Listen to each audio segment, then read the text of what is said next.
नमस्कार दोस्तों, आज की कहानी है ऐसी होती हैं बेटियां। लड़कियों के एक विद्यालय में आई नई अध्यापिका बहुत खूबसूरत थी। बस उम्र थोड़ी अधिक हो रही थी, लेकिन उसने अभी तक शादी नहीं की थी। सभी छात्राएं उसे देखकर तरह तरह के अनुमान लगाया करती थी। एक दिन किसी कार्यक्रम के दौरान जब छात्राएं उसके इर्द गिर्द खड़ी थीं, तो एक छात्रा ने बातों बातों में ही उनसे पूछ लिया कि मैडम, आपने अभी तक शादी क्यों नहीं की। अध्यापिका ने कहा, पहले एक कहानी सुनाती हूँ। एक महिला को बेटे होने के लालच में लगातार 5 बेटियां ही पैदा होती रहीं। जब 6वीं बार वह गर्भवती हुई तो पति ने उसको धमकी दी कि अगर इस बार भी बेटी हुई तो उस बेटी को बाहर किसी सड़क या चौक पर फेंक आऊँगा। महिला अकेले में रोती हुई भगवान से प्रार्थना करने लगी, क्योंकि यह उसके बस की बात नहीं थी कि अपनी इच्छानुसार बेटा पैदा कर देती। इस बार भी बेटी ही पैदा हुई। पति ने नवजात बेटी को उठाया और रात के अंधेरे में शहर के बीचों बीच चौक पर रखाया। माँ पूरी रात उस नन्ही सी जान के लिए रो रो कर दुआ करती रही।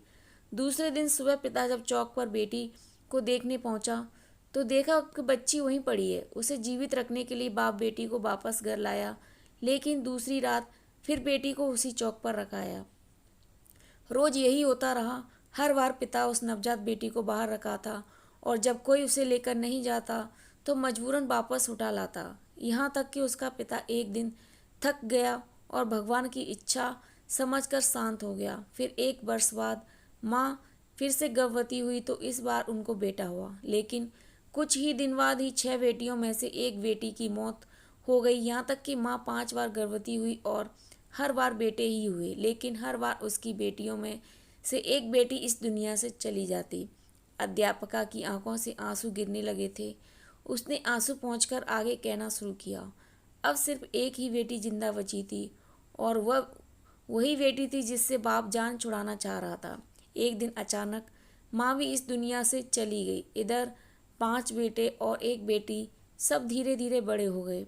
अध्यापक ने फिर कहा, पता है वह बेटी जो जिंदा बची रही मैं ही हूँ। मैंने अभी तक शादी इसलिए नहीं की कि मेरे पिता अब इतने बूढ़े हो गए हैं कि अपने हाथ से खाना भी नहीं खा सकते और अब घर में कोई और नहीं है उनकी सेवा कर सके।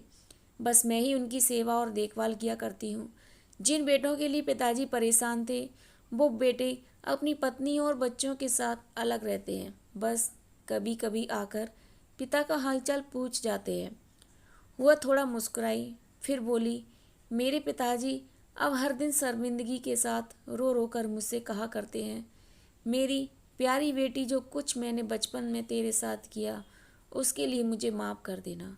दोस्तों, बेटी की बाप से मोहब्बत के बारे में एक प्यारा सा किस्सा यह भी है कि एक पिता बेटे के साथ खेल रहा था। बेटे का हौसला बढ़ाने के लिए वह जानबूझकर हार जा रहा था। दूर बैठी बेटी बाप की हार बर्दाश्त न कर सकी और बाप के साथ लिपट कर रोते हुए बोली, पापा, आप मेरे साथ खेलिए ताकि मैं आपकी जीत के लिए हार सकूं। ऐसी होती हैं बेटियां। दोस्तों, आपको यह कहानी कैसी लगी हमें कमेंट कर कर ज़रूर बताइएगा। कहानी अच्छी लगी हो तो वीडियो को लाइक, शेयर एंड सब्सक्राइब करिएगा। अपना कीमती समय देकर कहानी पढ़ने के लिए धन्यवाद।